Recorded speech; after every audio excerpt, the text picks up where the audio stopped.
মঞ্চে আমন্ত্রণ জানাচ্ছি হরিকেটা বিধানসভার কো-কনভেনার মাননীয় বাণী ঘোষ মহাশয়কে। মঞ্চে আমন্ত্রণ জানাচ্ছি বিরোহী 1 নম্বর গ্রাম পঞ্চায়েতের বাদশা উত্তরের বিশ্বাস মহাশয়, তাকে কিছু বলার জন্য অনুরোধ রাখছি। আমাদের বনগাঁ লোকসভা কেন্দ্রের ভারতীয় জনতা পার্টির প্রার্থী মাননীয় শ্রী শান্তনু ঠাকুর মহাশয়, তিনি আমাদের মধ্যে উপস্থিত হয়েছেন, আমাদের এই সভামঞ্চে উপস্থিত হয়েছেন। তিনি অল্প কিছুক্ষণের মধ্যেই তার মূল্যবান বক্তব্য আমাদের মধ্যে রাখবেন। আমরা প্রথমেই ওনাকে পুষ্পস্তবক এবং উত্তরীয় করে একটু স্বাগত জানাবো, তারপরে উনি ওনার বক্তব্যে ফিরে যাবেন।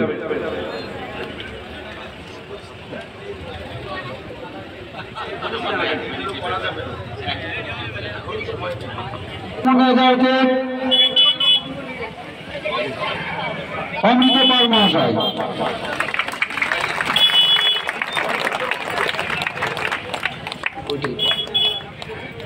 পুষ্পস্তবক এবং উত্তরে দিয়ে হরিকাটা মন্ডল 3-এর সভাপতি অমৃত পাল শান্তনু ঠাকুর মহাশয়কে বরণ করে নিয়ে যাবেন।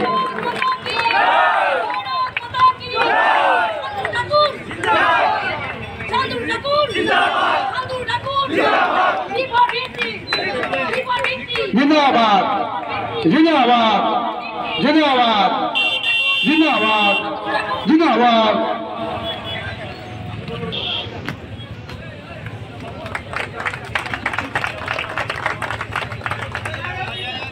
এবার যার জন্য আমরা দীর্ঘক্ষণ এখানে অপেক্ষা করছি, আমাদের প্রার্থী বনগাঁ লোকসভা কেন্দ্রের ভারতীয় জনতা পার্টির প্রার্থী মাননীয় শ্রী শান্তনু ঠাকুর মহাশয়, উনি ওনার মূল্যবান বক্তব্য আপনার সামনে রাখবেন।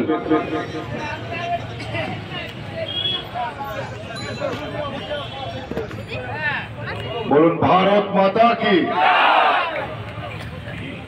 যে পরিমাণে লোক সেই পরিমাণে আওয়াজ কম। ভারত মাতা কি জয় শ্রীরাম, জয় শ্রীরাম।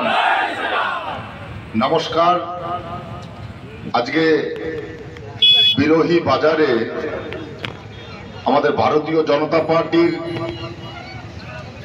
যে পথসভা, আমার মনে হচ্ছে এখন আর পথসভা নেই, এটা জনসভা হয়ে গেছে। উপস্থিত মঞ্চের সকল পদাধিকারী এবং সম্মানীয় মঞ্চ তৎসহ সামনের আমার ভারতীয় জনতা পার্টির শুভাকাঙ্ক্ষী স্থানীয় বাসিন্দা, আমার দোকানদার ভাইয়েরা এবং আমার মাইক যতদূর পর্যন্ত যাচ্ছে সকলকে আমার গৌরী অভিনন্দন, আমার শুভেচ্ছা জানাই। আমরা ভারতীয় জনতা পার্টির যারা প্রচার করছি, আমাদের মূল উদ্দেশ্য মাননীয় প্রধানমন্ত্রীজির যে বিকশিত ভারত সংকল্প যাত্রা নিয়ে ভারত সরকার নেমেছে, তারই প্রচার।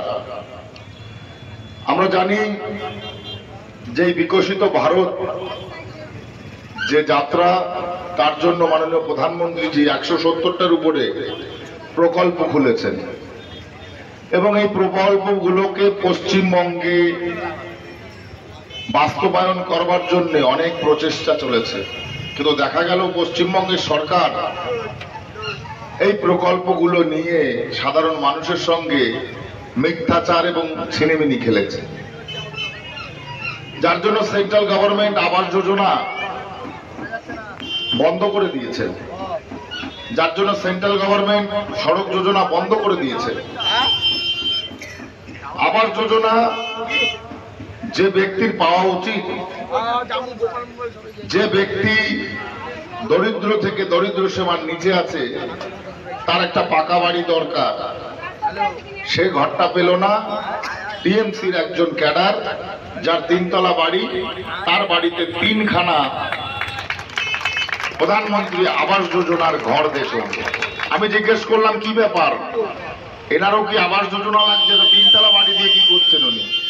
বলে উনি আবাস যোজনা নিয়েছেন, ভাড়া খাটিয়ে খাচ্ছেন, ভাড়া খাটিয়ে খেলে মাসের ইনকামটা উঠে যাচ্ছে। আমরা যারা সাংসদরা ছিলাম সেই সময় আমরা মাননীয় প্রধানমন্ত্রীর সঙ্গে দেখা করেছি, দেখা করে বলেছি প্রধানমন্ত্রী আবাস যোজনা আমাদের সাধারণ গরিব মানুষরা পাচ্ছে না। তৃণমূলের ক্যাডার বাহিনীরা এই আবাস যোজনা নিজেদের বাড়িতে নিজেদের আত্মীয়দের স্বজন পোষণ নীতিতে এরা ব্যস্ত, সাধারণ মানুষ এতে উপকৃত হচ্ছে না। আমি ইভেন ভিডিওতে গিয়েও ভিডিওকে থ্রেট করেছি যে প্রত্যেকটা বুথ থেকে কি কি নাম এসছে আপনি দেখান, লিস্ট দেখান। আমাকে লাইভ লিস্ট তো দূরের কথা, ওনার ওখান থেকে ট্রান্সফারই হয়ে গেল। এরকম পরিস্থিতি। প্রধানমন্ত্রীজি এই সমস্ত কথা শুনে প্রধানমন্ত্রী আবাস যোজনা এবং সড়ক যোজনা বন্ধ করে দিলেন। কারণ আরেকটা বড় সমস্যা হচ্ছে প্রধানমন্ত্রী আবাস যোজনা বাদ দিয়ে বাংলার আবাস যোজনা নাম দেওয়া হয়েছিল। প্রধানমন্ত্রী সড়ক যোজনার নাম বদলে বাংলার সড়ক যোজনার নাম দেওয়া হয়েছিল। এটা কিন্তু আইন বহির্ভূত, এটা আইনসম্মত নয়। সেন্ট্রাল গভর্নমেন্ট যে প্রজেক্ট দিচ্ছে রাজ্য সরকারকে সেই নামে সেই যে প্রকল্পের স্কিম, সেই স্কিমের দরুন সেটাই তার দিতে হবে মানুষকে। কিন্তু আপনাদের চিন্তা করতে হবে না, এবারে লোকসভার পরে আমরা সেন্ট্রাল গভর্নমেন্ট এবং পার্লামেন্ট থেকে আমরা সাংসদরা এমন একটা বিল পাস করাবো যে বিলটি সরাসরি রাজ্য সরকারের মাধ্যমে না হয়ে সরাসরি সেন্ট্রাল গভর্নমেন্ট যাতে গরিব মানুষকে ঘর দিতে পারে তার ব্যবস্থা করার চেষ্টা করা হবে। এটা মাননীয় প্রধানমন্ত্রীর সিদ্ধান্ত। রাজ্য সরকার চেঁচামেচি করে কান্না করে মরে যাবে, তবুও তার দ্বারা দেওয়া হবে না। কেউ শুনে নিন, রাজ্য সরকার শুধু নামেই রাজ্য সরকার থাকবে। করে কমে খাওয়া বার করে দেবো আমরা, না খাউঙ্গা না খানে দুঙ্গা, মাননীয় প্রধানমন্ত্রীর কথা। এরকম বহু প্রকল্প, প্রধানমন্ত্রী গরিব কল্যাণ যোজনা, সাধারণ মানুষের রেশন নিয়ে টানাটানি করছে। রেশন নিয়ে টানাটানি করে আজকে জ্যোতিপ্রিয় মল্লিক, চোর জ্যোতিপ্রিয় মল্লিক আজকে জেলে, তার নাকি 35 কিলো ওয়েট হয়েছে, এখন হাগিস করে জেলে বসে আছে। বাবার বিষয়, এত নাকি দাপুটে বড় নেতা 35 কিলো ওয়েট হয়ে এখন হাগিস করে বসে আছেন জেলে। ভেতরে সমস্ত অর্গান ঢিলা হয়ে গেছে, এমন টাইট দেওয়া হচ্ছে ভিতরে বসে। এরকম বহু প্রকল্প আছে যে প্রকল্পগুলো আপনাদের কাছে পৌঁছচ্ছে না। প্রধানমন্ত্রী আয়ুষ্মান ভারত, কেন্দ্র সরকার সিদ্ধান্ত নিয়েছিল সাধারণ মানুষ, গরিব মানুষ বিনা চিকিৎসাতে মারা যাচ্ছে। রাজ্য সরকারের কোনো ভূক্ষেপ নেই। রাজ্য সরকারের যিনি স্বাস্থ্যমন্ত্রী কে জানো? মুখ্যমন্ত্রী নিজেই, তাই তো? নিজে হসপিটালে বসে বেডে শুয়ে আছে, কপাল কুণ্ডলা হয়ে, কপালের এখান থেকে শিরা বেয়ে রক্ত পড়ছে, সেটা ফটো তোলার লোক আছে, ওটা মোছার লোক কেউ নেই। সিম্পেথি এবার জনসাধারণ দেখাবে। তাই আমি বলছি, এই রাজ্যের যেহেতু কোনো ভ্রুক্ষেপ নেই, সেহেতু এই রাজ্যের কোনো দায়বদ্ধতা নেই। প্রধানমন্ত্রী আয়ুষ্মান ভারত প্রকল্প আপনারা অনলাইনে ঢুকে অ্যাপ্লিকেশন করবেন, বা আমাদের মণ্ডল সভাপতিদের মাধ্যমে আমরা আপনাদের কাছে ফর্ম পাঠিয়ে দেব। আপনারা অ্যাপ্লিকেশন করবেন, আপনাদের যে সমস্ত ক্রাইটেরিয়াগুলো দেওয়া থাকবে সেগুলো যখন ভরবেন, ভরে জমা করলে পার অ্যাকাউন্টে 5 লক্ষ টাকা করে চিকিৎসার জন্য কেন্দ্রীয় সরকার টাকা দেবে আয়ুষ্মান ভারত, রাজ্য সরকারকে মাধ্যমে দেবে না, কারণ চিনে গেছে যে রাজ্য সরকারকে যত টাকাই দেই না কেন, ঠিক আছে, ওরা ওই হাতির মতো গিলে ফেলবে, গিলে ফেলার পরে পেছন থেকে বেরিয়ে যাবে। ওদের কাছ থেকে কোনো ফ্রুটফুল থিঙ্ক আমরা পাবো না। আমরা দেখেছি এ রাজ্যে উজ্জ্বলা যোজনা মানুষ পেয়েছে, আমরা দেখেছি এ রাজ্যে মানুষ ভ্যাকসিনেশন পেয়েছে। আরে ভ্যাকসিনেশন করে না, মুখ্যমন্ত্রী স্টেজে দাঁড়িয়ে ঝুড়ি ঝুড়ি মিথ্যে কথা বলবেন। রিসেন্ট গালাগালি শুরু করেছেন, কতগুলো তার কেটে গেছে ভিতরে, কতগুলো তার ভেতরের সূক্ষ্ম রেসপন্সিবল তার কেটে গেছে, যে কারণে স্টেজে মাইক্রোফোন নিয়ে একবার ওপাশ একবার এপাশ, সুস্থ নন উনি, গালাগালি শুরু করেছেন ডাইরেক্ট। আমাকে তো নাম ধরে ডেকে গালাগালি দেবে আগে, তারপরে ওনার কথা শুরু হবে। যাই হোক, আমার নাম সরাসরি বলে না, ইঙ্গিতে বলেন আর গালাগালি করেন। এমতো অবস্থাতে আমাদের কি করণীয়? আমরা কি করছি? আমাদের উদ্দেশ্য কি? সরকার কিভাবে চলবে, কেন চলবে, কাদের নিয়ে চলবে, কিসের জন্য চলবে? ভারত সরকার এই সিদ্ধান্ত নিয়েছে। একটা রাজ্য সরকারকেও বেগড়বাই করতে দেবে না, কোমরে বেল পরিয়ে একদম পিলারের সঙ্গে বেঁধে রাখবে যাতে বেগড়বাই না করতে পারে। টাইট দিয়ে দেবো এবার 412 এবার যদি ইসবার 400 যদি পার হয়, টাইট দিয়ে দেবো প্রত্যেকটা স্টেট গভর্নমেন্টকে, যাতে সাধারণ মানুষের এই স্কিম বা প্রজেক্ট খেতে না পারে, তার ব্যবস্থা আমরা করব। আপনারা নিশ্চিন্তে থাকুন। মাননীয় প্রধানমন্ত্রীজি একটাই বক্তব্য, ভারতের বিকাশ করো। এই যে হাইওয়েটা গেছে, আপনারা খুশি কিনা?